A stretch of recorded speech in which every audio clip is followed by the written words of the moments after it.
What if I told you that the device you probably have right now, the one you today, almost never existed? What if the man behind it had listened and fired him from his own company? What if he had given up when doctors told him he had cancer? Today, I'm going to take you inside the mind of a man who was abandoned at birth, but went on to build the world's most valuable company. A college dropout who changed how billions of people communicate, create, and connect. This isn't just a story about technology. This is a story about defiance, vision, and the relentless pursuit of perfection. By the end of this video, you'll not only understand how Steve Jobs transformed our world, but you'll also discover the 3 principles he used that can transform your life too. This is the story of Steve Jobs, the rebel who redefined what's possible. Imagine being given away before you even take your first breath. On February 24th, 1955, in San Francisco, California, that's exactly what happened to Steve Jobs. His biological parents, Joanne Schiebel and Abdul Fattah Jandali, young and unprepared, decided their child together. But fate had other plans.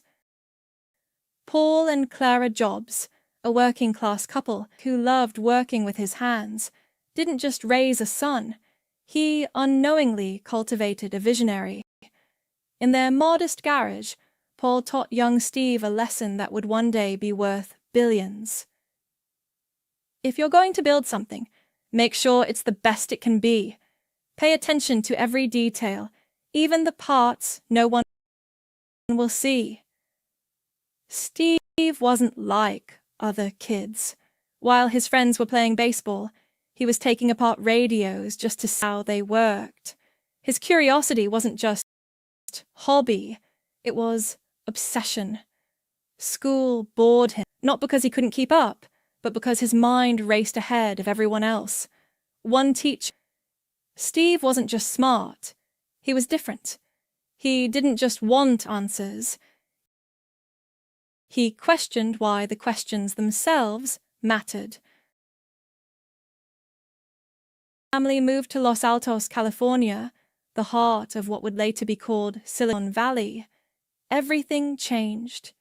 Here, at age 13, Steve encountered his first computer.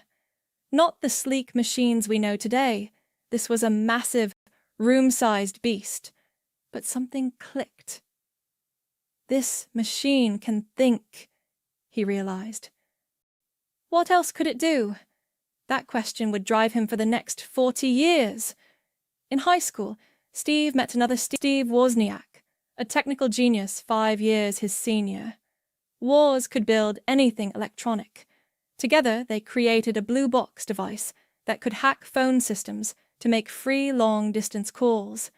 It was illegal. It was brilliant.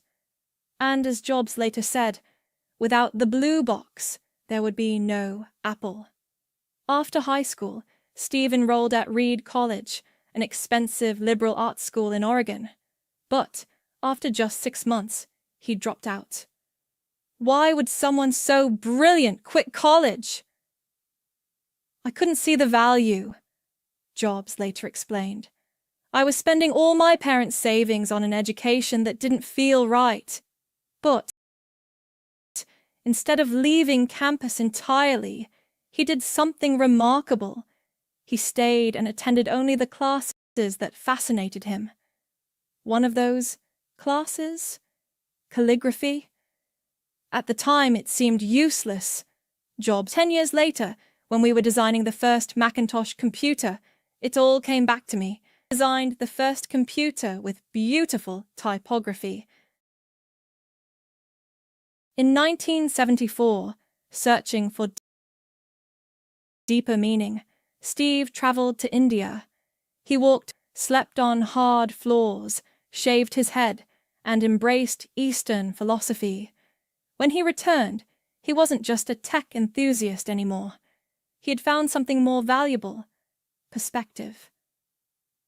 The most important thing I learned was that clarity of thought comes from simplicity in life, he said. When you realize you have nothing to lose, you're free to do anything. With this newfound clarity, 21-year-old Steve and his friend Wozniak started a company in the Jobs family garage, called it Apple. Their first product, the Apple One, was essentially a circuit board that hobbyists could turn into a computer. They built each one by hand. It wasn't revolutionary, but it was a start. Steve wasn't satisfied with making computers for geeks. He had a bigger vision. What if computers were so intuitive, so beautiful, that everyone would want one? This vision led to the Apple II, one of the first personal computers for everyday people. It came in a sleek case, displayed color graphics, and worked right out of the box. By age 23, Steve was worth over $1 million. By 25, over $100 million. But money never drove Steve. It was perfection. When you open an Apple product, he told his team, it should feel like unwrapping a precious gift. This attention to detail made Steve difficult to work with. He'd reject designs because the shade of beige wasn't quite right. He'd send engineers back to the drawing board for details most people would never notice. To Steve, compromise was failure. In 1984, Apple launched the Macintosh, the first mass-market computer with a graphical interface and mouse. No more typing complex commands. Users could simply point and click on icons. Steve introduced it with a now legendary Super Bowl commercial that positioned Apple as the rebellious alternative to conformity. The message was clear. Apple wasn't just making products, they were starting a revolution. Success has a dark side. Steve's perfectionism and explosive temper created enemies within Apple. In 1985, after a power struggle with CEO John Sculley, whom Steve had personally recruited, the unthinkable happened. Steve Jobs was forced out of the co-founded. At 30 years old, he was publicly humiliated and seemingly finished. I was devastated, Jobs admitted later. What had been the focus of my entire adult life was gone, and it was devastating.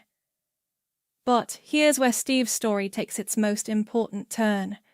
Instead of giving up, he started 2 new companies.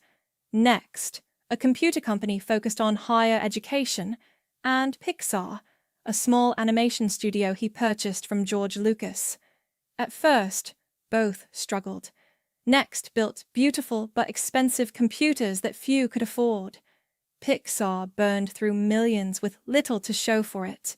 For nearly a decade, it looked like Steve Jobs might just become a footnote in tech history, the brilliant founder who flamed out.